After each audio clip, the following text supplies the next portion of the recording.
Hangman-ы түүх. Та сургуультай Hangman-ыг тоглож байсан уу? Магадгүй тийм байх. Хэрвээ та үгийн өсгүүдийг зөв тааж чадвал аврагдана. А хэрвээ буруу таавал таны хүн дүүжлэгдэнэ. Энэхүү тоглоом магадгүй хөгжөөнтэй сайхан санагдавч үүний ард ямар нэгэн харанхуй түүх ногдож байдгийг та мэдэх үү? Европын 17-оос 18 дугаар зууны үед гэмт хэрэгтнүүдийг шатаах, живүүлэх, толгойг нь авах, хүн дүүжлэх гэх мэтчлийн шийдвэр гаргажээ.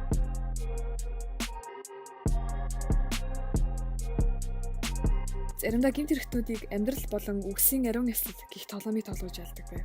Гэмт хэрэгтний хүзүүгээр Олс орон түүний хөлийг 5 ширхэг хавтгай чулуун дээр зогсооно. Яллагч үг сонгон самбар дээр бичих ба гэмт хэрэгтэн өсгөнүүдийг тааж хэрвээ зөв тааж чадвал самбар дээр тэмдэглэгдэнэ. Харин буруу таавал яллагч алхаар чулууг нэг нэгээр нь зөхиж хөлнөөс нь холдуулна. 5 удаа буруу таасны дараа яллагч хөл доороо юу ч үгүй дүүжлэгдэн өгөх ба харин зөв таавал чөлөөлөгдөх байлаа.